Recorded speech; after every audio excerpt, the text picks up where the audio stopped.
자, 이번 이야기 진수바리님께서 찾아오셨습니다. 오늘 진수바리님의 이야기는 어떤 이야기로 시들무의 발걸음을 해주셨는지 바로 만나보도록 하겠습니다. 규정님들.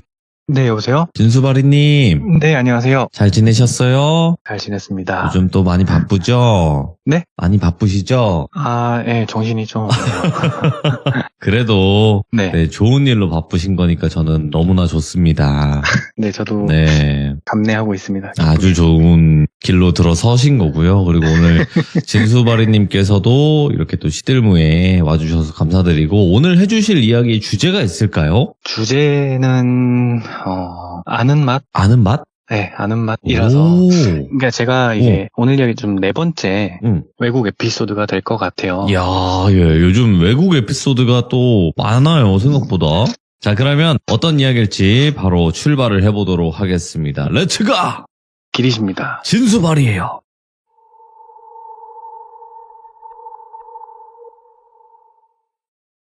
영원히 고통받는 우리 똘비는 20대 중반의 한량이라고 보시면 될 것 같아요. 한량도 이런 한량이 없는 게, 가볍게 좀 소개를 하고 넘어가자면, 우선 집은 부모님 집에서 같이 살고 있는데 집에 부채가 조금 있었대요. 똘비한테도 약간의 부채가 있었는데 은행권 대출이 아니고 그 있잖아요, 똘비앤 캐시, 똘비머니 이런 거. 거기 돈 많다고 들었는데, 네, 그죠? 네. 이런 걸로 약 1,000만 원 정도 빚이 있었대요.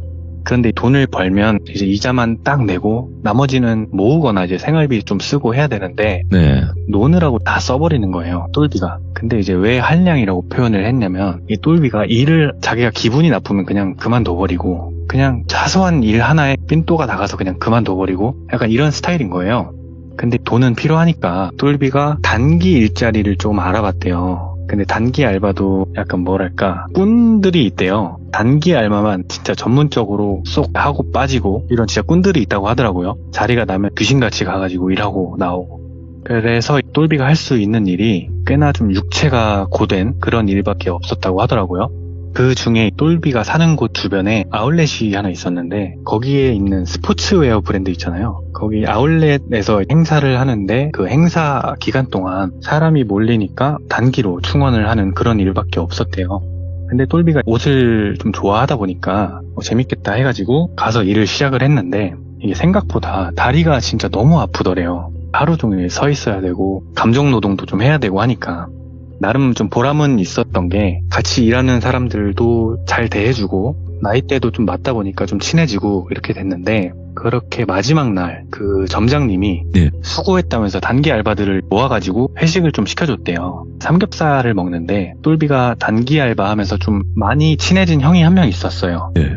준성이라는 형이었는데, 밥 먹다가 중간중간 화장실도 가고 밖에 나가서 담배도 태우고 하잖아요. 준성이 형이랑 밖에 나가서 담배를 태우고 있는데, 준성이 형이 야 똘비야, 너 이거 일한 거 돈 받으면 뭐 할 거냐? 이렇게 묻더래요. 그래서 똘비가 글쎄 뭐 생각해본 건 없는데 이렇게 답을 했더니, 그 준성이 형이 야 너 해외여행 가봤냐? 이렇게 묻더래요. 그래서 아니 안 가봤는데 이렇게 답을 했더니, 그럼 뭐 나랑 해외여행 한번 갈래? 이렇게 얘기를 하더래요. 근데 여기서 한 가지 말씀을 드려보자면, 10일 전에 처음 본 형이지만 정말 급속도로 친해져서 일 끝나고 같이 밥도 먹고 형이랑 둘이 정말 10일 동안 붙어 다닌 거예요. 이 준성이 형 차로 같이 출퇴근도 하고. 그래도 10일 만에 얼마나 친해지겠냐 이렇게 생각하실 수도 있는데, 저도 물론 그렇게 생각을 하고, 근데 똘비는 생각이 달랐나 봐요. 해외여행? 괜찮은데? 이렇게 얘기를 한 거예요. 근데 그 준성이 형이 나도 이번에 처음 가는 건데 혼자 가긴 좀 뭐해가지고 같이 한번 가보자 이렇게 얘기를 해서, 똘비가 고민을 좀 해봤대요. 지금 10일 일해서 받은 돈하고 그리고 통장에 있던 몇십만 원 뭐 이렇게 합치면은 금액은 좀 될 것 같았대요. 네. 그래서 어디를 가려고 하냐 이렇게 물었더니, 준성이 형이 동남아에 있는 어떤 한 나라를 얘기를 하더래요. 그래서 동남아? 동남아 괜찮나? 이렇게 혼잣말을 한 거예요. 사실 딱히 관심이 없는 사람들은 동남아에 대한 인식이 뭐 썩 좋지는 않은가 봐요. 그래서 똘비도 그렇게 생각을 했던 것 같은데, 준성이 형이 내 친구가 다녀왔는데 진짜 재밌대. 근데 혼자 가기 무서우니까 이렇게 얘기를 하더래요. 그래서 똘비가 한번 볼까 해서 그날 회식 마치고 둘이 카페에 가서 핸드폰으로 그 나라에 대한 정보를 찾아보면서 얘기를 했대요. 항공권은 뭐 언제가 싸고 호텔은 뭐 어디로 가야 하고 뭐 이런 것들을 얘기를 하고 있는데, 인터넷으로 그 나라를 검색해 봤더니 뭐 나오는 정보들이 생각했던 것보다는 괜찮았대요. 여기도 사람 사는 데인데 크게 문제 있겠어? 뭐 이런 생각도 들고 그래서 결국에는 오케이 렛츠 가기리 해보자 해가지고 항공권하고 호텔 예약을 마치고 약 2주 뒤에 동남아의 한 국가 그리고 그 국가의 수도에 있는 공항으로 향하게 됩니다. 첫날에 공항에 내리니까 시간은 자정 조금 전이었는데 후덥지근한데 뭐 생각만큼 덥진 않더래요. 그래서 그렇게 덥지는 않네 하면서 준성이 형이랑 공항 앞에서 참았던 담배도 태우고 예. 예약한 숙소로 어떻게 가야 할까 이런저런 얘기를 좀 했대요. 그래서 어떻게 할까 하다가 택시가 몇 대 세워져 있길래 그냥 택시를 잡고 택시를 타고 그냥 호텔로 바로 향한 거죠. 근데 택시기사가 뭐라 계속 말을 거는데 이 둘이 영어는 그냥 못하는 수준이고 이 나라의 언어는 그냥 인사말밖에 모르는 수준이었던 거예요. 그래서 what? 계속 이러고 있으니까 기사도 더 이상 말을 걸진 않더래요. 그래서 어쨌든 호텔 앞에 내려서 힘들게 체크인을 하고 방에 들어가서 에어컨을 켜니까 약간 천국에 온 기분이더래요. 그래서 오길 잘했다. 형 진짜 초이스 진짜 좋았다. 이렇게 얘기를 한 거죠. 준성이 형이 기분이 좋은지 내 말 듣고 오길 잘했지? 뭐 이러면서 좀 신난 거죠 둘이. 그래서 밖에 나가서 편의점에서 먹을 거랑 마실 거 좀 사가지고 들어와서 다음날 일정에 대한 이야기를 좀 하고 잠이 든 거예요. 그리고 다음날 이 둘의 일정은 돌체비타라고 하는 지역으로 넘어가는 게 일정이었어요. 예. 짐 싸서 나와가지고 호텔 앞에서 택시를 타고 버스 터미널로 향합니다. 버스 터미널에 가서 표를 끊고 다행히 좀 시간이 딱 맞게 와서 바로 출발을 할 수 있었대요. 근데 한 2-3시간 가서 버스에서 딱 내리니까 갑자기 비가 막 오더래요. 그래서 야 이거 어떡하냐 해가지고 근처 가게 어닝 쳐놓은 데 밑에 가서 그냥 어떡하냐 하고 있었대요. 계속 담배 태우면서 그냥 가만히 있으니까 거기에 교통수단이 하나 있는데 픽업 트럭인데 뒤에 육군 수송차처럼 의자로 이제 만들어 놓은 그런 교통수단이 있어요. 그게 계속 지나다니는 걸 본 거예요, 이 둘이. 그래서 야, 저걸 타면 갈 수 있지 않을까? 해가지고 지나가는 걸 잡아가지고 그냥 탔대요. 근데 다행인지 그게 그냥 호텔 앞쪽으로 가더래요. 그래서 다행이다 해가지고 호텔 앞에서 내려서 체크인을 하려고 갔는데 아직 체크인 시간은 아니어서 짐만 맡기고 나오려고 했는데 방이 준비가 된 건지 호텔 측에서 체크인 해도 괜찮다 해서 체크인을 하고 방에서 대충 옷 갈아입고 점심을 먹으러 나온 거죠. 점심을 먹고 주변을 막 돌아다니는데 뭐 비도 그치고 해서 그 근방 도시를 좀 관광을 했대요. 그러다가 날이 좀 어둑어둑해져가지고 저녁을 먹어야겠다 해서 대충 햄버거 사 먹고 그래서 돌아다니면서 이제 뭐 할까 하다가 펍이 가고 싶었대요. 그래서 펍 한번 가보자 해가지고 이 돌체비타에 유흥으로 유명한 시내가 있어요. 그래서 그 시내를 향한 거예요. 근데 아니나 다를까 정말 사람이 특히 그 서양인이 그렇게 많더래요.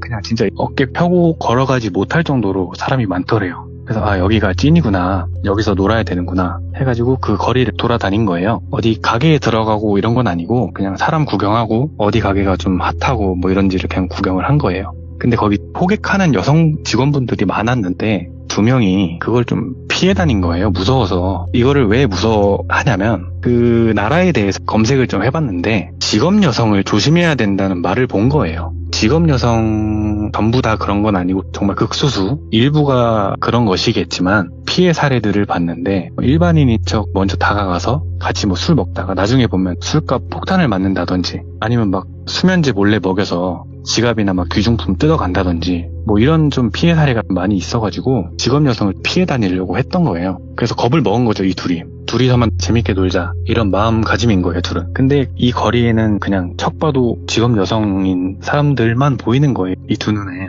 그래서 한 2시간 정도를 계속 걸어 다녔대요, 그 거리를.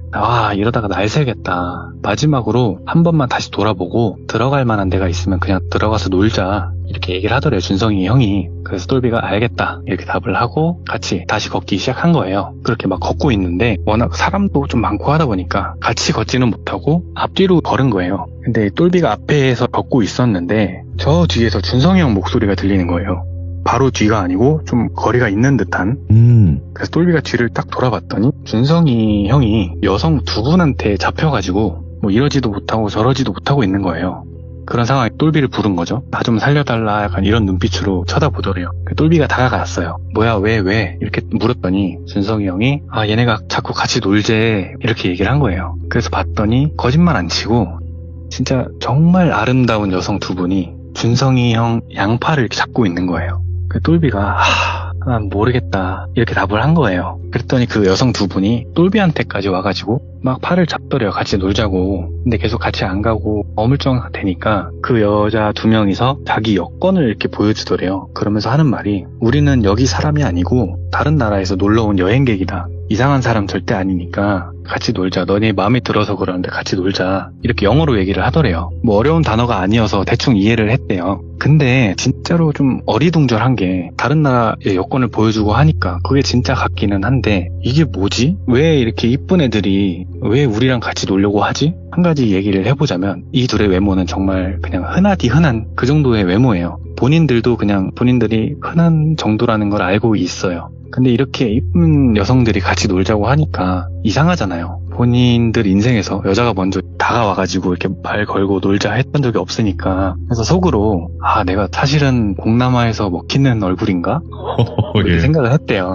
그래서 어쨌든 이 둘은 결국 그 여성 두 분하고 같이 놀게 됩니다. 그래서 그 여성분 중에 한 명이 어디 가고 싶은 데 있냐 이렇게 묻더래요. 그래서 우리 그냥 뭐 펍이나 가면 좋겠다 대답을 했더니 우리가 며칠 전에 와서 가본 곳이 있는데 거기 괜찮다 해가지고 그 팔을 잡고 끌고 가더래요. 팔짱을 끼고 간 거예요. 금방 도착을 했는데 지나다니면서 수없이 봤던 한 가게더래요. 그래서 여기냐 하고 그냥 따라 들어갔더니 거기가 펍이 아니고 클럽인 거예요. 그래서 막 쿵쾅쿵쾅 하는데 그렇게 정신이 없을 수가 없었대요. 분위기는 어색하고 넷이서 하고 싶은 말은 꽤 많은데 영어가 안 되니까 말도 못하고 그런 상황에서 클럽 테이블을 잡고 술을 시킨 거예요. 근데 여성분들이 너희 시키고 싶은 거 시켜라 이렇게 얘기를 하더래요. 그래서 똘비랑 준성이가 뭐 이렇게 어떻게 할까 하다가 결국에는 맥주 8병을 시켰대요. 맥주를 시키니까 그 여성분 중에 한 명이 우리 이것도 좀 시켜주면 안 돼? 하면서 손가락으로 메뉴판을 가리켰는데 그게 그 물담배 있잖아요. 후카 그거를 시켜달라고 하더래요.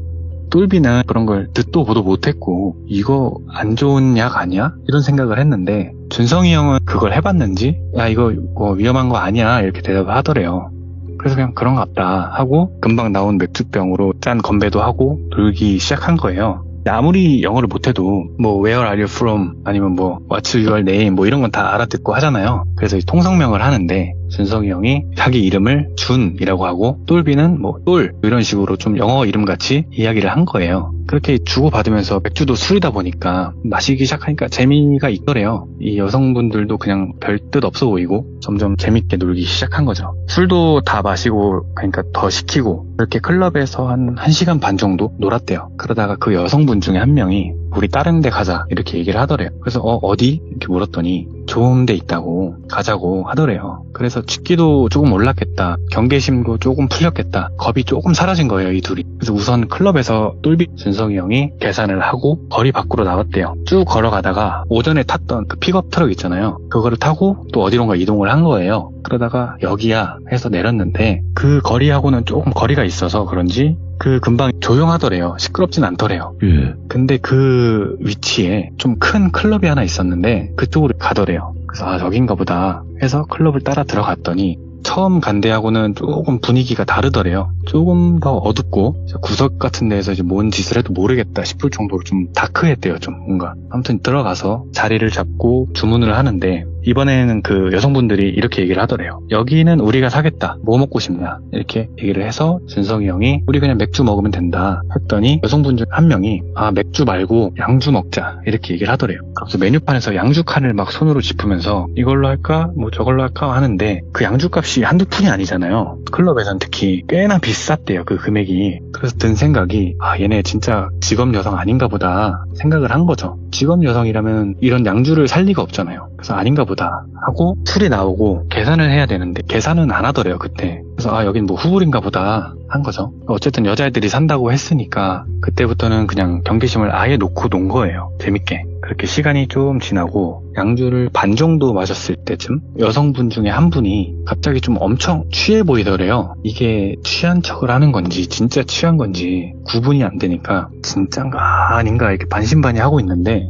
다른 여성분 한 분은 비교적 멀쩡했대요. 근데 그분이 얘가 술이 좀 약한데 오늘 좀 과음한 것 같다. 우리 들어가서 좀 쉬자 이렇게 얘기를 하더래요. 그래서 오케이 하고는 그냥 클럽에서 나왔어요. 부축하는 거 좀 도와주고 길가로 나와서 취기도 좀 있고 즐거우니까 괜히 걱정했다고 재밌게 놀았네 이렇게 둘이 담배 태우면서 얘기를 하는데 그 취한 여성분이 계속 똘비를 잡고 같이 가자 이러더래요. 그래서 어딜 같이 가냐, 우린 호텔 간다 답을 했더니 덜 취한 여성분이 미안하다고 우리 숙소까지만 좀 같이 가줄 수 있겠냐고, 아마 가는 길에 얘 잠들 거니까 그냥 거기까지만 같이 가달라 이렇게 얘기를 하더래요.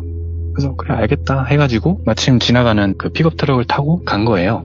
근데 그 취한 여성분이 차가 흔들리니까 밖으로 머리를 내밀어가지고 구토를 하더래요. 얘 진짜 취한 거구나 해가지고 도착할 때까지 부축 좀 해주다가 도착하고 나서 같이 숙소로 올려준 거예요. 그 여성분 둘이 같은 방을 쓰고 있었는데 방이 꽤 좋았던 걸로 기억을 한다고 하더라고요. 아무튼 그 취한 여성분을 침대에 눕히고 돌아가려고 하는데 그 좀 덜 취한 여성분이 둘을 잡고 우리 술 한 잔 더 하자 하더니 선반에 양주를 하나 가져오더래요. 비싼 양주는 아니었는데, 그래서 아니다 우리 가야 된다, 우리 친구 있는데 친구가 기다리고 있다 가야 된다 이렇게 얘기를 했더니 조금만 더 놀자, 나 얘 때문에 술도 거의 못 먹었다, 조금만 마시다가 돌아가라 이렇게 얘기를 하더래요. 시간도 막 그렇게 늦은 시간은 아니었대요. 그때 셋이서 술을 조금 더 마셨대요, 방에서. 그러다가 이 똘비랑 준성이 형이 몰려오는 졸음이 좀 심해지더래요. 준성이 형이 그나마 똘비보다는 술을 좀 덜 마셨는데 취기가 좀 심하게 올라오니까 못 참겠더래요, 졸음을. 그래서 막 하품하면서 있으니까 그 여성분이 그냥 너네 자고 가라, 우리 신경 쓰지 말고 그냥 자고 가라 이렇게 얘기를 하더래요. 그때 든 생각이 그럴까? 였대요. 그 정도로 졸리고 몸에 힘이 없었대요. 보통 이런 상황이면은 아무리 좀 정신이 없고 힘들고 졸리고 해도 우리 돌아가야 돼, 뭐 약간 이런 생각을 갖고 있을 법한데 그런 생각이 없이 그냥 그럴까? 이렇게 된 거예요. 근데 그 방에 침대가 되게 컸대요. 그래서 이 침대 위에 4명이 다 누우니까 이제 꽉 찬 거예요. 그래서 알겠다, 우리 자고 아침에 일찍 나가겠다 이렇게 얘기가 된 거예요. 근데 그 순서가 준성이 형, 똘비, 취한 여성분, 안 취한 여성분 이 순서대로 침대에 누워서 잠을 청하는데 바로 그냥 스르르 눈이 감기더래요. 잠이 든 거죠.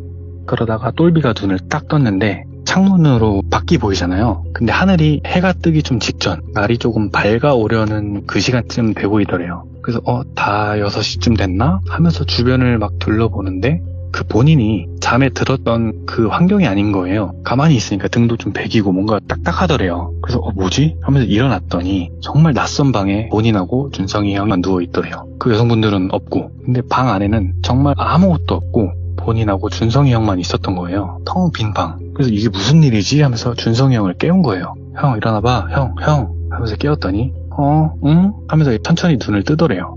똘비하고 똑같이 주변을 쓱 보더니 뭐야 여기 어디야? 이렇게 묻더래요. 그래서 나도 몰라, 나도 지금 방금 일어났는데 뭐지? 여기 어디지? 하면서 이제 일어났더니 갑자기 머리가 핑 돌더래요. 힘이 하나도 없더래요. 그래서 내 핸드폰 어디 있지? 하면서 막 핸드폰을 찾는데 방에 아무것도 없으니까 당연히 핸드폰이 없는 게 보이잖아요. 주머니도 없고. 그래서 어떡하지? 해서 방을 아예 나가려고 문 쪽으로 딱 갔는데 현관문을 밀면 열리는 건데 꿈쩍도 않더래요, 현관문이. 그래서 뭐지 왜 이러지? 덜컹덜컹도 아니고 그냥 아예 꿈쩍도 않더래요. 그러다가 준성이 형이 옆에 와가지고 같이 힘을 줘서 미는데 그래도 꿈쩍도 않더라는 거예요. 우리 진짜 뭐 된 것 같은데? 하면서 서로를 쳐다보는데 갑자기 덜커덩 하면서 현관문이 열리더래요.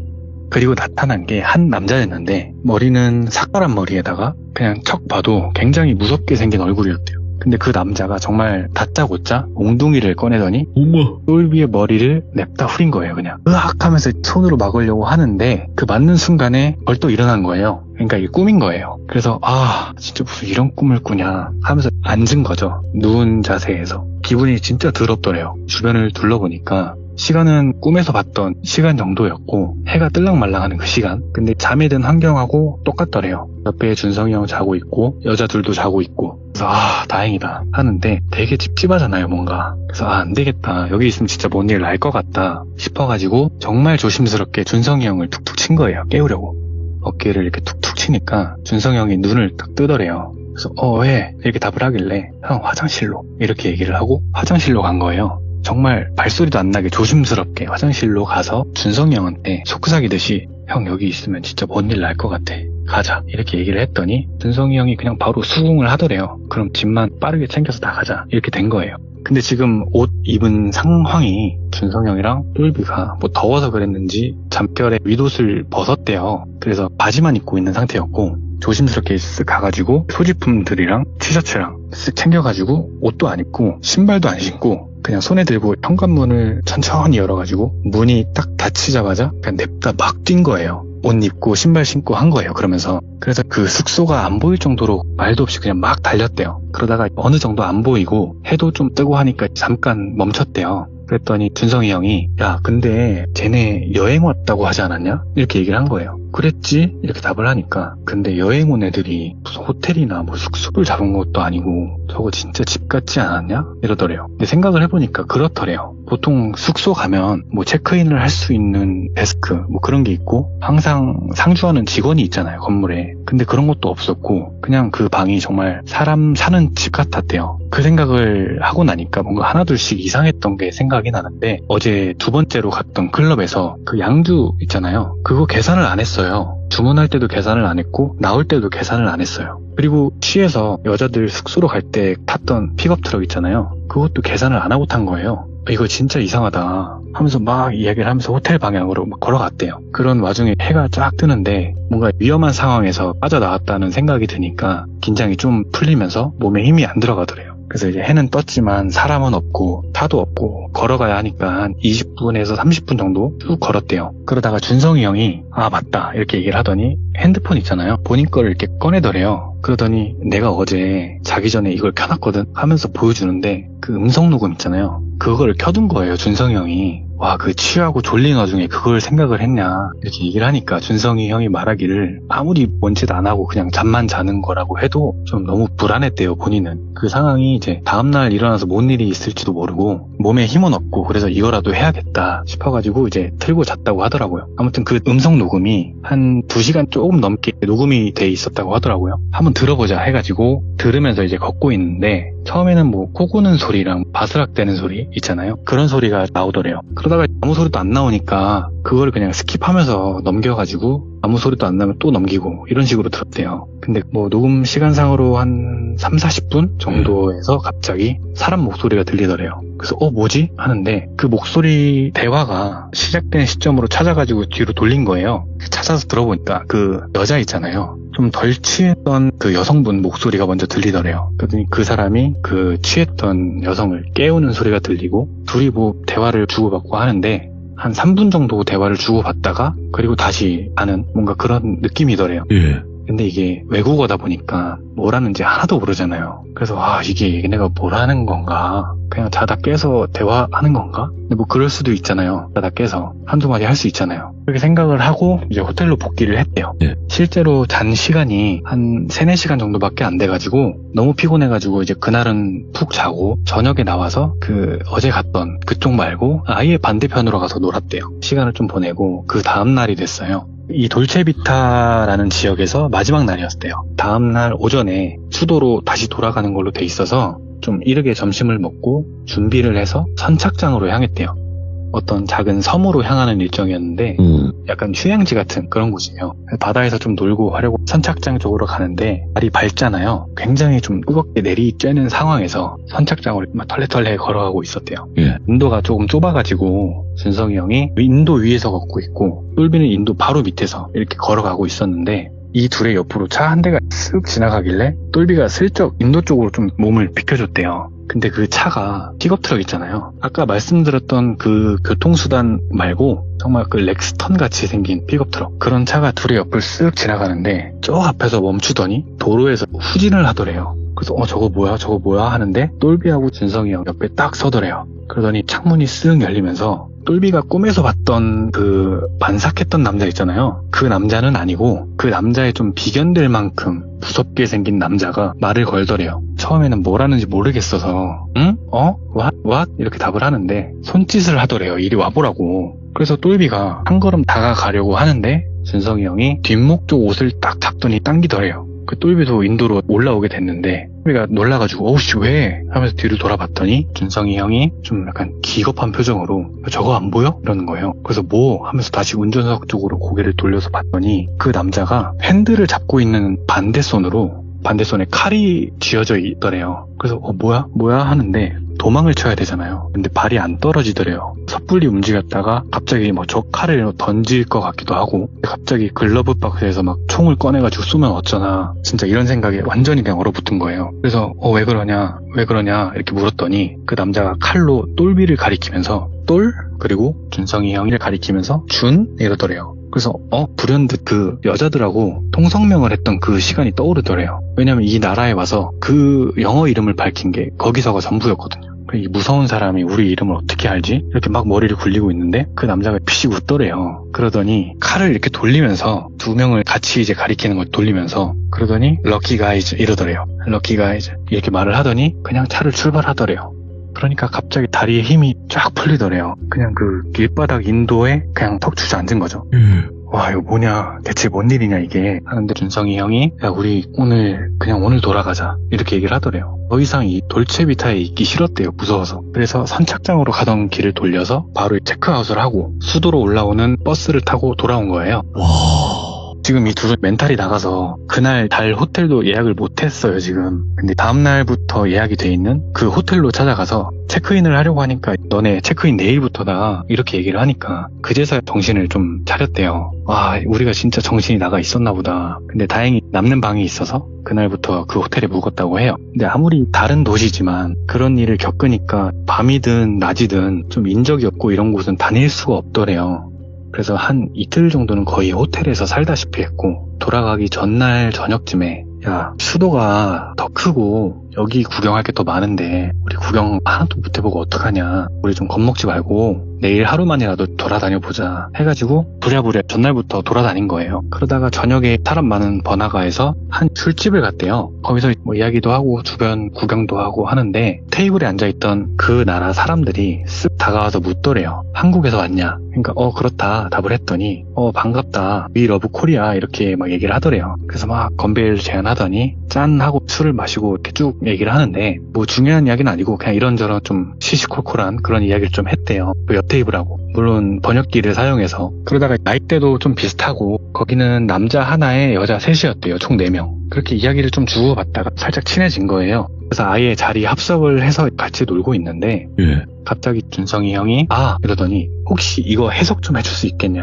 하면서 음성 녹음한 거 있잖아요. 그걸 들려준 거예요. 그 친구들한테. 그러니까 친구들이 알겠다 하더니 가방에서 종이랑 펜 뭐 이런 걸 꺼내가지고 음성 메모에서 나왔던 목소리 그 말을 실시간으로 들으면서 적더래요. 막 적더니 그게 한 3분 정도 된다고 했잖아요. 3분 동안 꽉 채워서 말한 건 아니라서 문장이 뭐 그렇게 많지는 않았대요. 뭐 잘 안 들리는 부분도 있고 해가지고 막 여러 번 돌려 들으면서 듣는데 나중에 다 적었다고 이거를 영어로 번역기를 돌려가지고 써서 보여주더래요. 영어 문장을.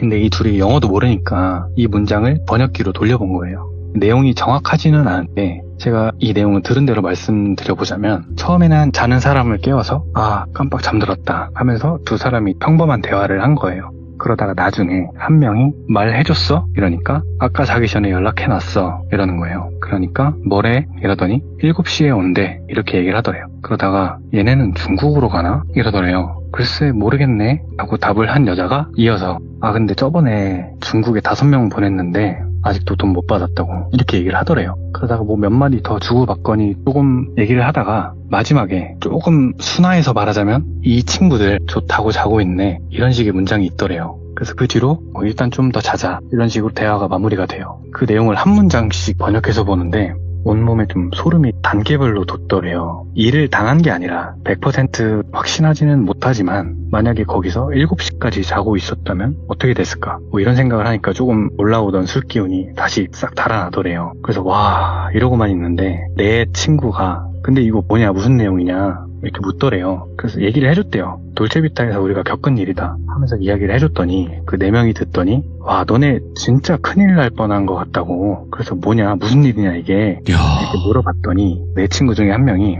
우리도 뭐 자세히 아는 건 아니고 그런 범죄가 있다고 들은 적이 있다. 거기에서 사라진 20대 남성이 좀 많다고 이제 얘기를 하더래요. 너네 7시까지 거기 있었으면 아마 진짜 누가 너네 찾아와서 억지로 끌고 갔을 거다 이렇게 얘기를 하더래요. 물론 그 정도까지 뭐 위험한 내용은 아닐 수도 있어요. 100% 뭐 이런 것일 것이다 이런 것도 아니고 확신은 못하는 거니까. 확실한 건 그 여자 둘하고 칼을 들고 있던 남자는 한패고 이 두 사람을 가지고 뭐 돈을 뜯어낸다던가 뭔가 그런 안 좋은 짓을 하려고 했다라는 사실은 확실한 거죠. 그래서 정말로 그 외국인 남자가 차에서 칼로 이렇게 가리키면서 럭키 가이즈 했던 그 장면이 와, 잊혀지지가 영화 않아요. 같아, 진짜. 오. 그래서 어쨌든 이 둘은 일단 몸 좀 사리다가 다음날 무사히 비행기를 타고 한국으로 돌아왔고 예. 이야기는 이렇게 좀 허무하게 끝이 나는데요. 야, 예. 근데 요새 들어서 저만 그런 건지 모르겠는데 예전 과거 동남아에서 있었던 범죄들이 좀 뉴스에 뜨고 유튜브에 올라오고 이러더라고요. 저는 이제 드러나는 거죠. 예, 약간 예, 그런 원래 게 많더라고요, 있었는데. 요즘에. 예. 그래서 정말로 이런 일들이 있을까 싶은데 정말 있더라고요, 이런 일들이. 있어요. 조심해야 돼요, 진짜. 예. 지금은 그래서- 정말 조심해야 돼요. 그래서 뭐 어쨌든 막 스펙타클하고 소름 돋고 이런 얘기는 아니지만 많은 분들이 해외여행 많이들 가실 텐데 맞네. 가서 이제 조심하시라고 얘기 가져와 봤습니다. 지금 이제 말씀해 주신 것처럼 사실상 저도 시들무 진행하면서 한 2, 3년 전만 하더라도 이런 얘기 나오면 잘 안 믿는 분들이 많았어요. 네. 지금은 아닐 거예요. 그럴 수가 없어. 왜냐면 워낙 많이 저희는 계속 이 컨텐츠를 하면서 말씀을 드려왔어요. 네. 그런 경험담을 계속 들려왔었고, 근데 그때 당시에는 에이 뭐 주작 아니야, 뭐 영화를 많이 봤네 이런 얘기가 많았거든요. 네. 요즘에는 그렇게 얘기하기에는 더 워낙 무서운 일들이 많기 때문에, 그리고 솔직히 내 핸드폰만 봐도 알아요. 하루에 네. 실종자 수가 몇 명이에요. 그러니까요. 계속 와요. 뭐 오면 뭐야? 뭐 보면 누가 어디서 실종됐습니다. 뭐 찾습니다. 이 문자만 와요. 그러니까 그런 게 좀 별거 아닌 것처럼 넘기는데 와, 그런 게 진짜 정말 많더라고요. 맞습니다. 저도 네. 찾아보고 했는데. 조심해야 되는 세상이 온 거고, 네. 진수바리님도 마찬가지고 저희 네. 시청자 모든 분들도 항상 조심하는 그날까지. 진수바리님 오늘도 너무 감사드리고 다음번에 또 다른 이야기로 찾아와 주시기 바라겠습니다. 네. 좋은 일이 있기를 바랍니다. 감사합니다. 네. 감사합니다. 네. 네. 자, 여러분들 반갑습니다. 이번 이야기 시청자 진수바리님이 정말 오랜만에 또 참여를 해주십니다. 오늘 진수바리님의 이야기 바로 만나보도록 할게요. 안녕하세요. 진수바리님. 네, 안녕하세요. 목소리가 여전히 잘생겼다. 감사합니다. 이 느낌을 지울 수가 없네요. 아니 근데 그게 사실은- 있어요. 목소리가 잘생긴 사람들이 있어요. 제가요? 네. 감사합니다. 근데 제가 이야기를 하면서 제 네. 영상이 하나 올라온 게 있어서 그걸 봤는데 못 듣겠더라고요. 원래 자기 이야기 들으면 좀 오글거리고 뭐 이런 게 있는데 네. 그래도 워낙 말씀을 잘 해주셨다 보니까 자, 그러면 오늘 진수바리님께서 해주실 이야기는 바로 한번 들어보는 게 어떨까 이런 생각을 합니다. 네, 알겠습니다. 네. 그러면 오랜만에 외쳐봅니다. 렛츠가 길이십니다. 진수바리예요.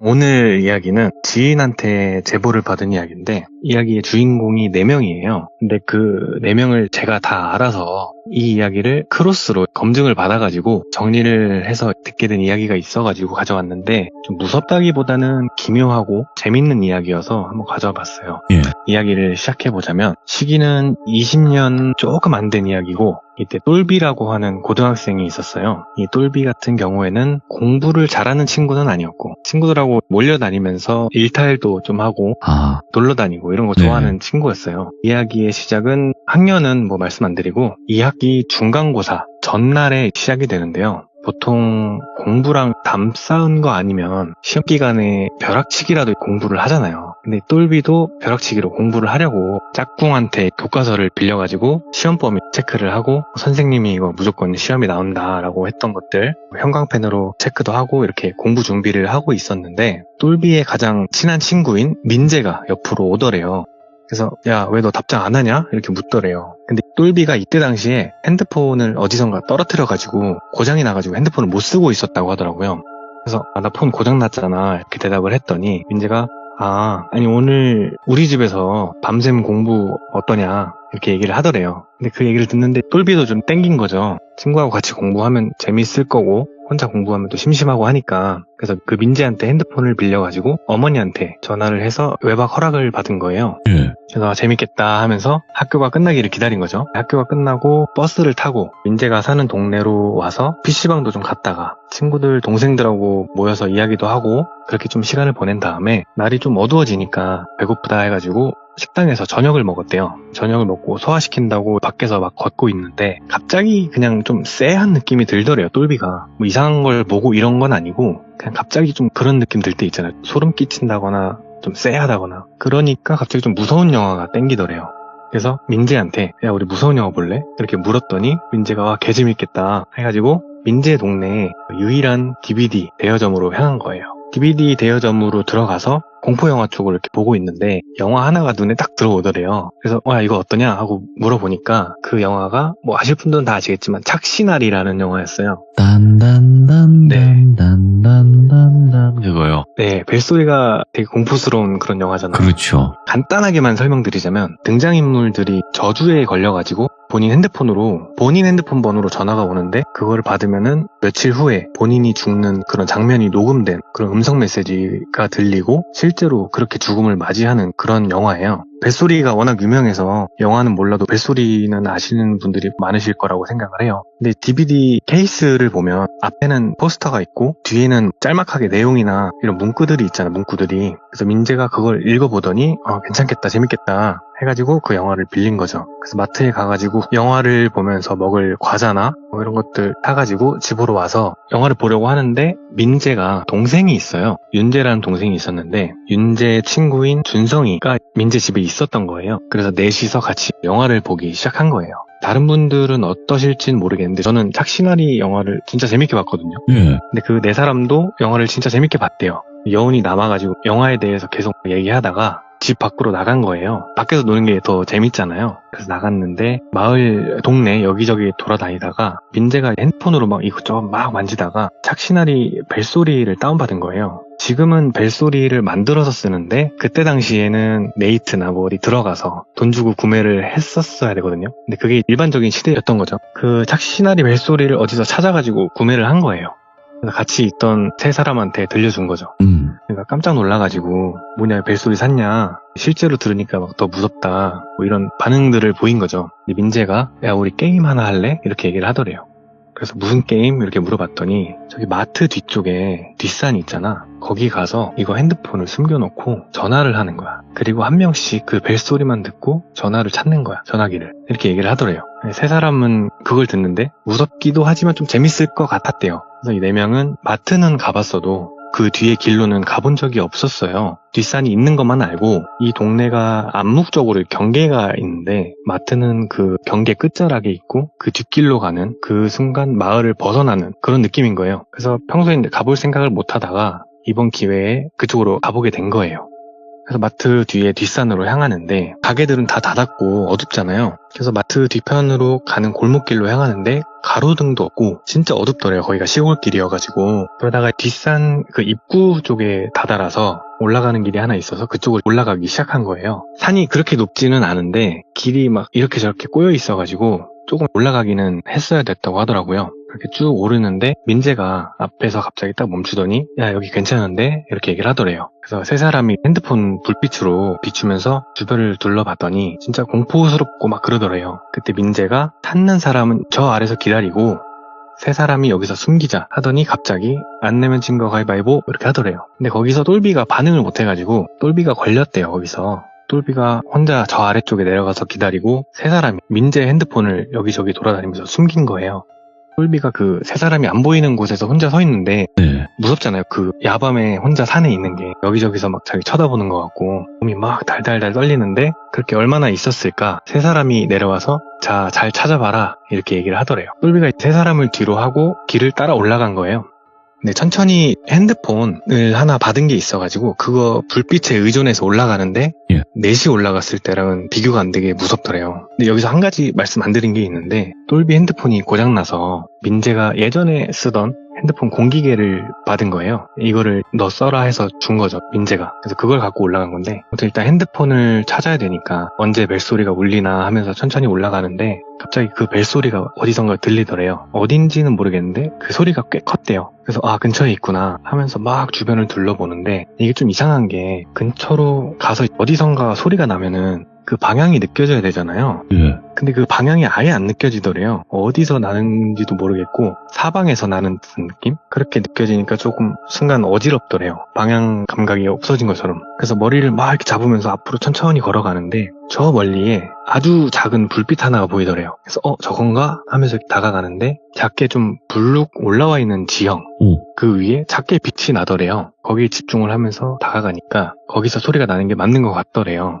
그래서 아, 저건가 보다 하고 빠르게 뛰어가서 그 위로 손을 쭉 뻗어서 잡았는데 그 불빛이 그 민재 핸드폰은 맞았고 폴더폰이 접혀도 그 조그만 틈 있잖아요. 그쪽으로 나는 불빛이었던 거예요, 그게. 그래서 아, 찾았다 하고 손을 다시 짚었는데 이 핸드폰이 올려져 있던 이 불룩한 지형이 인위적인 듯한 느낌이 들더래요. 예. 그래서 이게 뭐지? 하고 짚고 있던 손을 떼고 찾은 핸드폰으로 비춰보는데 그게 무덤이더래요. 그래서 와씨 하면서 깜짝 놀라가지고 후다닥 내려가려고 하는데 불빛을 비추면서 가니까 주변이 어느 정도 코앞까지는 보이잖아요. 근데 똘비가 서 있는 그곳 주변이 온통 무덤이더래요. 이름 없는 무덤 있잖아요. 그래서 그거 알고 나니까 더 무서워지기 시작해서 계속 벨소리는 울리고 그래서 막 후다다닥 뛰어서 친구들이 있는 곳으로 달려간 거예요. 근데 분명히 세 사람이 있어야 될 그곳에 아무도 없는 거예요. 똘비가 든 생각이 장난치는 건가? 그래서 야 민재야 하면서 소리를 질렀는데 대답이 없더래요. 예. 막 주변 둘러보고 하는데 어디 숨은 건지 코빼기도 안 보이고 어딨어 하는데 그때 든 생각이 아, 지금 전화가 오고 있구나. 이걸 받으면 되겠구나 해서 전화를 받았대요. 네. 그래서 여보세요?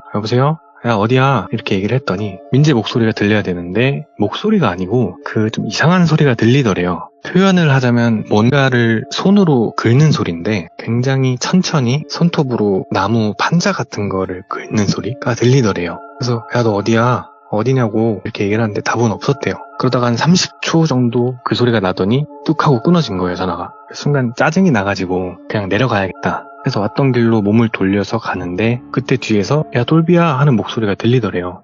그래서 봤더니 세 사람이 위에서 내려오고 있던 거예요. 그래서 짜증이 나가지고 너네 어디 갔었냐고 물었더니 민재가 뭔 개소리냐, 너 찾으려고 지금 한참 돌아다녔다 이렇게 얘기를 하더래요. 그래서 그게 무슨 소리냐 물었더니 너 폰 찾으러 가서 몇 분 있었는지 아냐고. 똘비가 나 빨리 찾은 것 같은데 이러면서 핸드폰을 보여준 거예요. 그랬더니 민재가 미친놈이냐? 너 전화 몇 통 했는지 알아? 이렇게 얘기를 하더래요. 그걸 듣는데 똘비가 위에 있던 시간을 아무리 길게 잡아도 5분 미만이거든요. 본인이 느끼기에. 그래서 그게 무슨 소리냐? 나 핸드폰 바로 찾아왔는데? 하면서 찾은 민재 핸드폰을 연 거예요. 근데 화면이 안 켜지더래요. 배터리가 다 나간 거죠. 그래서 민재가 주머니에서 배터리 여분을 꺼내서 이렇게 주니까 배터리 교체를 한 거죠. 핸드폰을 다시 켜서 봤더니 진짜 소름이 돋는 게 윤재 이름으로 부재중 전화가 100통이 넘게 와 있는 거예요. 찍혀있는 게. 그리고 처음 전화를 했던 시간이 예를 들어서 12시였다고 치면 마지막으로 온 전화가 1시 10분, 1시간 10분 동안 계속 전화를 한 거예요. 30초 간격으로. 분명히 전화를 받았었는데 그 전화했던 목록은 없고 전부 다 부재중으로만 찍혀있는 거예요. 말이 안 되는 게 고작 해봐야 그 작은 뒷산인데 그 조용한 데서 소리 몇 번 지르면 어디 있는지 대충 들릴 거 아니에요. 근데 그래도 찾을 수가 없었던 거예요. 1시간 동안 이 세 사람이 똘비를 안 마주칠 수가 없는데 1시간 동안 세 사람은 똘비를 찾아다녔던 거죠. 그래서 이 상황이 좀 무섭기도 하고 하니까 게임은 그만하자 해서 우선 내려간 거예요. 별말 없이 집으로 들어와서 윤재는 준성이랑 윤재 방에 들어가고 똘비랑 민재는 민재 방에서 다음날이 시험이니까 공부를 하려고 했는데 공부가 손에 잡힐 리가 없잖아요. 그래서 하는 둥 마는 둥 하다가 잠을 자려고 이불을 깔고 누웠대요. 근데 옆에서 민재가 내일 알람 몇 시로 할까? 이렇게 묻길래 똘비가 우리 공부 오늘 못했으니까 내일 학교 좀 일찍 가서 공부 좀 하자. 6시 반에 일어나자. 대답을 한 거예요. 민재가 6시 반에 알람을 맞추고 두 사람이 잠에 든 거죠. 잠을 자는데 똘비가 잠에서 살짝 깬 느낌이 들었는데 그때 몸이 막 너무 불편하더래요. 막 식은땀 뻘뻘 흘리고 있고 근데 어느 순간부터 그 불편한 느낌이 뭔지 알겠더래요. 처음에는 팔다리가 저리는 느낌이 나다가 온몸에서 갑자기 뭔가가 흐르는 느낌이 나더래요. 그러다가 갑자기 통증이 느껴지고 그래서 이게 왜 그러지? 이게 뭐지? 하는데 느껴지기로는 막 진짜 수십 개의 손이 똘비 온몸을 긁는 느낌이 나더래요. 그래서 그걸 느끼자마자 너무 무서우니까 막 비명을 질렀는데 아무 목소리도 안 나오더래요. 똘비가 살면서 가위에 눌려본 적이 없었는데 살면서 처음 가위에 눌린 거라고 하더라고요. 그게 몸도 안 움직이고 온몸이 막 긁히는 것 같고 피도 나는 것 같고 불에 타는 것처럼 막 따갑고 막 이랬대요. 근데 막 안간힘을 쓰다가 정신을 잃었대요. 잠에 든 건지 정신을 잃은 건지 모르겠는데 그대로 다시 정신을 잃었대요. 그러다가 갑자기 그 착시나리 벨소리가 딱 들리면서 정신을 차렸는데 깜짝 놀라면서 일어난 거예요, 똘비가. 그래서 몸이 괜찮나 이렇게 막 몸을 보는데 긁은 흔적도 없고 아프지도 않고 멀쩡하더래요. 그래서 이렇게 한숨을 쉬고 민재 핸드폰에서 울리던 알람을 끈 거죠. 그때 민재 핸드폰의 시간이 6시 30분이었어요. 그래서 민재를 깨운 거죠. 야, 일어나 학교 가자. 그랬더니 민재가 일어나면서 몇 시야? 이렇게 묻더래요. 그래서 6시 반이야. 학교 가자. 이렇게 얘기를 했더니 민재가 그 몸 일으켜서 앉는 거 있잖아요. 침대에서. 그 자세로 핸드폰을 짚더니 막 이것저것 만지더래요. 그때 방문이 덜컥 열리더니 민재 아버지가 쓱 방 안으로 반쯤 들어오신 거예요. 그러면서 하시는 말씀이 자다가 뭐 이상한 소리가 들려서 깜짝 놀랐다고 뭐 뭔 소리냐 물어보시더래요. 그래서 똘비가 이거 공포영화에 나오는 소리인데 민재가 이거 알람으로 설정해놨다고 이렇게 답을 했더니 아버지가 근데 뭐 이렇게 일찍 일어났어? 좀 더 자. 1시간 있다 깨워줄 테니까 좀 더 자. 이렇게 말씀을 하시더래요. 그래서 알겠습니다 하고 그냥 다시 누운 거예요. 민재랑 똘비랑. 가위에 눌려서 그런 건지 몸에 힘도 안 들어가고 진이 빠져가지고 그냥 바로 또 잠이 들었대요. 이번에는 가위에 눌린 건 아닌데 자다가 그 벨소리가 또 울려서 깬 거예요. 그래서 민재 핸드폰을 잡았는데 아까 알람이 울려서 깼을 때가 6시 반이었는데 알람을 끄려고 민재 핸드폰을 열었더니 시간이 6시 반인 거예요 또. 그래서 이게 무슨 일이지? 하면서 알람을 끄고 민재를 깨웠대요. 야 일어나봐 하니까 민재가 하면서 일어난 거예요. 야 아까 우리 6시 반에 일어나지 않았냐? 이렇게 물었더니 뭐? 이러더래요 민재가. 그래서 핸드폰을 보여줬더니 민재가 뭔 소리야 막 이러면서 알람 목록을 막 뒤져본 거예요. 근데 알람 목록에는 6시 반에 맞춰놓은 그거 하나 딱 있는 거예요. 당황스럽잖아. 아까 분명히 일어났던 시간에 또 자고 일어났더니 아까 그 시간이고. 현실적으로 이 일이 일어날 수 있는 게 5시 반에 일어났다가 시계를 잘못 보고 착각해서 알람을 1시간 뒤로 수정한 거밖에는 없는 거잖아요 이게. 그래서 그냥 그거겠지 잘못 봤겠지 하면서 학교 갈 준비를 했대요. 씻고 교복 입고 나오니까 한 7시 정도 되더래요. 버스 정류장으로 가서 버스를 타고 등교를 하는데 한 반쯤 갔을 때 갑자기 똘비 핸드폰에서 벨소리가 울리는 거예요. 공기계 있잖아요. 거기서 벨소리가 울리더래요. 그래서 깜짝 놀라가지고 핸드폰을 주머니에서 꺼내가지고 확인을 하려고 폴더를 열었는데 그때 벨소리가 딱 끊긴 거예요.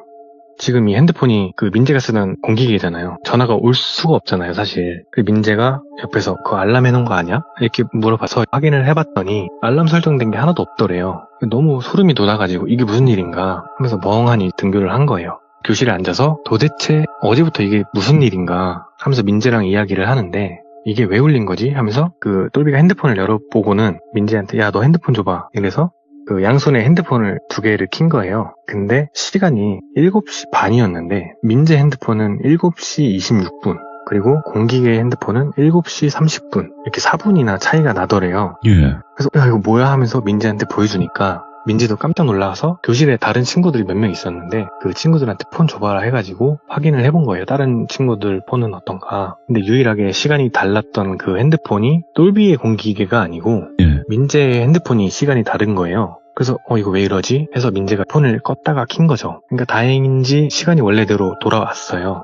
폰이 맛이 갔나? 하는데 똘비가 야 이거 우리 그 착시나리 저주 걸린 거 아니냐? 이렇게 농담 반 진담 반으로 얘기를 한 건데 민재도 와 진짜 그런가 보다. 우리 어제 착시나리 보고 저주 걸렸나 보다. 이렇게 얘기가 돼서 민재가 이거 우리가 저주를 끊으려면 착시나리 2를 봐서 마무리를 해야 된다라고 이야기를 했대요. 그래서 똘비도 그냥 그런가 싶었대요. 그래서 그날 결국 시험을 마치고 다시 민재가 사는 동네로 와서 DVD방을 가서 어제 봤던 착시나리 DVD를 반납하고 이번에는 착시나리 2를 대여를 한 거예요. 다시 집으로 돌아가는데 마침 그날 민재 집이 비었다고 하더라고요. 민재 집에서 게임도 하고 시간 좀 보내다가 저녁도 좀 먹고 깜깜해졌을 때 착시나리 2를 보기 시작한 거예요. 사실 1편은 재밌게 봤는데 있었던 일 때문인지 너무 무섭기도 하고 그래서 제대로 안 보고 그냥 대충대충 봤다고 하더라고요. 영화가 끝나고 나서 별로 뭐 이상하게 느껴진다거나 하는 그런 거는 없었다고 해요. 그러고 나서 며칠 동안 조용했대요, 똘비는. 근데 민재 동생 윤재 있잖아요. 윤재를 마주친 거예요, 어느 날. 근데 윤재가 똘비한테 형 지금 준성이 입원했다고 그래서 똘비가 뭐? 왜? 이렇게 물어봤더니 준성이가 형이 있는데 준성이 형의 오토바이를 타다가 뒷자리에 타고 같이 가다가 대형 트럭을 마주쳐서 깜짝 놀라서 예. 옆으로 틀어가지고 쭉 쓸렸대요. 그래서 가볍게 쓴 게 아니고 골절도 있고 좀 심하게 다쳤다고 하더라고요. 잘 알고 지내던 사이였으니까 병음료 하나 사가지고 병원을 간 거예요, 똘비가. 네. 준성이가 병실에 누워있고 다가가서 말을 걸었는데 준성이가 형 어떻게 알고 오셨냐 해가지고 윤재한테 들었다 답을 하고는 물었대요. 어쩌다가 다쳤냐. 그러니까 준성이가 이렇게 한숨을 쉬더니 이상하게 들릴 거 아는데 저희 저번에 같이 영화 봤잖아요, 착신아리. 그래서 그랬대요. 그러니까 저도 벨소리 그거 사가지고 바꿨거든요. 그러길래 미친놈이냐? 이렇게 대답을 했대요. 그러니까 준성이가 아니 아무튼 그게 중요한 게 아니고 그저께 전화가 오더라고요. 별이 3샵으로 이렇게 얘기를 하더래요. 별이 3샵이 발신자 제한 번호? 오랜만에 들어본다. 네. 와. 그걸로 전화가 왔다고 하더래요. 예. 그래서 불었더니 받았는데 말은 안 하고 그 타이어 끼익 하는 소리 있잖아요. 예. 그게 계속 안 끊어지고 들리길래 기분 나빠가지고 끊었거든요. 이렇게 얘기를 하더래요. 근데 어제 사고 날 때 제가 그 소리를 들은 것 같아요. 이러더래요. 그러더니 근데 그 핸드폰 통화했던 별이잠샵 그 목록이 없어졌어요 하면서 통화 목록을 보여주더래요. 예. 그 얘기를 하면서 똘비가 순간 든 생각이 똘비가 혼자 산에 있을 때 전화 받고 막 긁는 소리가 들렸다고 했잖아요. 실제로 그날 가위에 눌렸고 온몸을 막 누가 긁어서 미친 듯이 아팠고 똘비도 그 얘기를 해줬대요. 나도 그랬다. 나도 전화 받았는데 뭔가 긁는 소리가 났고 그날 가위에 눌렸는데 온몸을 막 누가 긁었다. 그러니까 준성이가 이거 진짜 착신아리 저주 아니에요? 이렇게 좀 우스갯소리로 얘기를 하는데 둘은 좀 진지했대요. 그때는 실제로 겪은 일이니까 본인들이. 근데 똘비가 야, 근데 영화는 4시 봤는데 왜 우리 둘만 그러지? 이렇게 얘기를 하고 생각을 하는데 준성이가 그것 때문인가? 그러더래요. 예. 그래서 뭐? 이렇게 물었더니 아니 형도 그 핸드폰 찾아서 알잖아요. 핸드폰 어디에 숨겼는지. 똘비가 알지. 니네가 무덤 위에 올려놔서 너무 무서웠다. 이렇게 답을 하니까 사실 그거 무덤 위에 둔 거 제가 한 거거든요. 민재 형이랑 윤재는 뒤에서 보고 있었고 제가 무덤 위에 올려놓은 건데 저희 둘만 그 무덤에 손 닿아서 저주받은 거 아닐까요? 헐. 이렇게 얘기를 하더래요. 근데 이 둘 차이가 그거밖에 없기는 하더래요. 그래서 그게 맞나 보다. 우리 아직도 저주에 걸려있는 건가? 이런 생각이 드는 거죠. 그러다가 일단 몸조리 잘해라 하고 병원에서 나왔대요. 그리고 민재한테 전화를 해서 야 준성이 다친 거 들었냐? 물어보니까 민재도 윤재한테 들었는지 알고 있다고 답을 하더래요. 그래서 일단은 만나자 해가지고 단골 PC방으로 가서 민재를 만난 거예요. 만나서 일단 게임 좀 하다가 10시가 돼서 PC방에서 나와서 동네 여기저기 막 돌아다니면서 이런저런 얘기를 하는데 민재가 좀 이상하더래요. 뭐가 이상하냐면 원래 민재는 되게 좀 걱정 없고 되게 해맑고 항상 웃고 다니는 그런 친구였는데 얼굴이 반쪽이 돼 있고 너무 피곤해 쩔어 보이더래요, 보기에. 그래서 야 너 얼굴이 왜 그러냐 이렇게 물은 거죠, 똘비가. 그러니까 민재가 일로 와봐 이러더니 아파트 단지 내에 게이트볼 할 수 있는 그런 공간이 있는데 그쪽으로 가서 벤치에 앉은 거예요. 그러더니 사실은 지금 나 잠을 못 자고 있어 이렇게 얘기를 하더래요. 그래서 그게 무슨 말이냐 물으니까 우리 그 게임 한 뒤로 하루도 제대로 잔 적이 없어 이러더래요. 여기서부터 인지 시점으로 넘어가서 예. 시간은 폰을 숨기고 똘비가 폰을 찾으러 출발하고 똘비가 안 보이기 시작했던 그 시간이에요. 똘비가 안 보이자마자 윤재 동생 핸드폰으로 자기 핸드폰에 전화를 건 거예요. 근데 전화 안 받으면 울리다가 전화를 받을 수 없어 음성사서음으로 연결됩니다 이렇게 나오잖아요. 그거 나올 때까지 계속 전화를 건 거예요. 5번, 10번, 20번, 50번. 근데 전화를 계속 거는데 아니 이게 그렇게 못 찾을 일인가 싶더래요. 30분이 넘도록 안 내려오고 있는 거예요, 똘비가. 그래서 윤재랑 준성이한테 야 찾으러 가보자. 이 새끼 여기서 자빠진 거 아니야? 해서 찾으러 간 거예요, 똘비를. 예. 뒷산에서 막 소리쳐가면서 똘비를 찾았는데 진짜 무슨 술래잡기 하는 것처럼 안 보이더래요, 똘비가. 그래서 다시 원래 있던 곳까지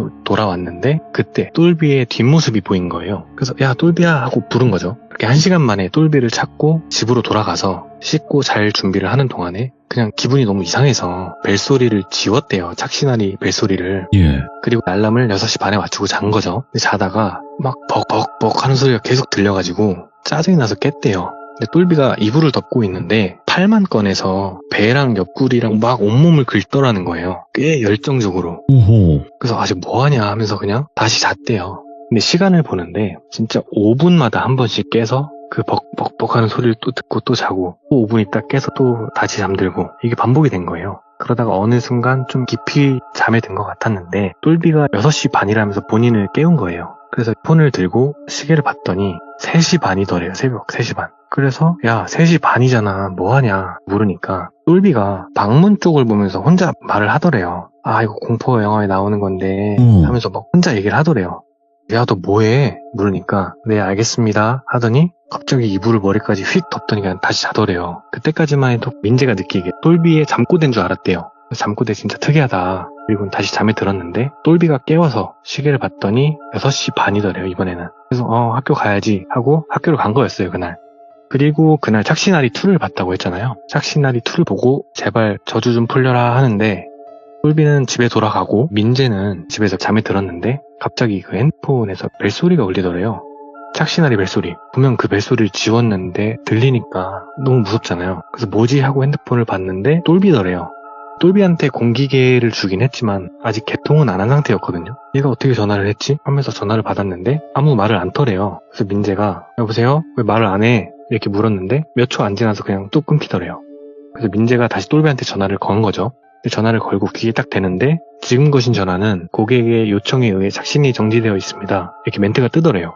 더 소름 돋는 거는 통화 목록에 그게 없더래요. 똘비랑 통화했던 목록이. 그래서 확인은 다시 해보니까 착시나리 벨소리도 확실히 지워져서 전화 벨소리가 기본 벨소리로 설정이 돼 있는 상태였고 너무 무섭잖아요. 그래서 막 소름이 돋고 기분이 나빠서 그대로 그냥 자려고 방에서 이불 덮고 있는데 잠이 또 안 오더래요. 영화 장면이 생각나고 자기가 겪은 일이 괜히 영화에서 있었던 장면에 대입해서 이게 그 장면이랑 좀 비슷한 것 같다 뭐 이런저런 생각하면서 있는데 결국에는 잠에 들었대요. 근데 그날도 그 다음날도 빠르면 5분에 한 번, 오래 자면 한 30분에 한 번꼴로 계속 깼다는 거예요, 잠에서. 딱히 뭐 가위에 눌리거나 악몽을 꾸거나 이런 건 아니고 근데 이렇게 자면 진짜 너무 피곤하잖아요. 그 상태로 지금까지 며칠 동안 제대로 못 잔 거예요, 민재는. 그래서 이건 안 되겠다 싶어가지고 준성이는 입원 중이고 윤재는 그냥 별 다른 말이 없어서 빼고 똘비랑 민재랑 둘이 그 게임을 했던 장소를 찾아간 거예요. 거기서 본 건 있어가지고 집에 있던 소주 하나 들고 간 거예요. 근데 그 마트를 지나서 골목길로 들어가는데 그 뒷산 올라갔던 그 장소가 어딘지를 모르겠더래요. 그래서 여기 아닌가? 하고 그 뒷산을 한 바퀴를 다 돌았는데 올라가서 돌아보고도 다 했는데 묘지가 안 보이더래요. 분명 왔었던 곳인데 되게 낯설더래요. 여기가 맞나? 싶고 막 돌아다녀 보는데 무덤도 없고 이게 진짜 무슨 일인가. 분명 무덤이 있었는데 하면서 뒷산에서 내려온 거예요. 올라갔던 길 그대로. 그래서 무덤이 아니었나? 잘못 본 건가? 하면서 뒷산 올라가는 입구 아무데나 거기 서가지고 입구 쪽에다가 그냥 소주를 확 천천히 뿌렸대요. 예. 그리고는 그냥 고개를 숙여가지고 반배를 했대요. 죄송하다고 장난쳐서. 근데 진짜 신기하게도 그 이후로 민재도 똘비도 윤재도 준성이도 문제가 생기거나 이상한 일을 겪는다거나 하는 일은 없었다고 하는데 그 일들을 윤재는 겪은 일도 없고 준성이도 윤재한테 이야기는 안 했대요, 딱히. 근데 나중에 시간이 한참 지나고 나서 윤재가 이 이야기를 했다고 하는데 윤재는 그 뒷산에 다녀온 이후로 매일 그 착시나리 벨소리 환청이 들리고 꿈에서도 그 착시나리 꿈을 매일 꿨대요. 근데 그걸 누군가한테 말하면 큰일이 날 것 같아서 혼자만 그냥 좀 끙끙 앓고 있었던 거래요. 근데 나중에 똘비하고 민재하고 뒷산에 찾아가서 소주 뿌리고 죄송하다고 했잖아요. 그 이후로는 다 괜찮아진 건데 참 기묘한 게 정말로 그게 착시나리의 저주가 있었던 건지. 야, 그 뭐냐 진짜? 네 사람 다 그런 일들을 동시간대에 좀 겪은 거잖아요. 뭐 실제로 없는 무덤도 보고 환청도 듣고 핸드폰이 이상해지기도 하고 시간이 좀 엇갈리기도 하고 이야기는 여기서 좀 허무하게 끝이 나는데 이게 여담으로 이런 이야기를 해봤대요, 넷이서. 이게 무슨 이야기냐면 만약에 똘비하고 민재가 소주 들고 거기 찾아가지 않았다면 어떻게 됐을까? 이거 가지고 몇 시간 동안 좀 토론을 한 적이 있대요, 넷이서. 그러니까 시간이 한참 지난 뒤에. 그럼 네 사람 전부 다 그때 당시 느꼈던 느낌들로 생각해 봤을 때 차례를 돌면서 점점 더 심해지지 않았을까 싶었다고 하더라고요. 준성이 같은 경우에는 사고가 진짜 크게 나가지고 그것밖에 안 다친 게 좀 기적인 수준이라고 이야기를 했었고 똘비 같은 경우에는 이야기에서는 얘기하지 않았지만 그 간지러운 걸 계속 느꼈대요. 그리고 윤재는 환청이 들렸고 민재는 잠을 못 자고 그래서 아마 이게 좀 더 심해지지 않았을까라고 생각들을 한다고 해요. 지금도 4시 만나면 그 얘기를 한다고 하더라고요. 안 할 순 없지. 왜냐면 다 같이 겪었으니까. 그래서 이렇게 좀 재미가 있으셨을지는 모르겠는데 저는 들으면서 좀 재밌더라고요. 예, 기묘하면서도 가져봤습니다. 섬뜩하기도 하네요, 확실히. 네. 야, 진수바리님은 그냥 오시기만 하면 되는 분이라서 사실상 예, 너무 바쁘시기도 했고 또 이런 일 저런 일 다 있으셨을 텐데 그래도 이렇게 오늘 이야기 잘 들려주셔서 너무 감사드리고 자주 와주시기 바라겠습니다. 네. 찾아주셔서 감사합니다. 감사합니다. 네, 감사합니다.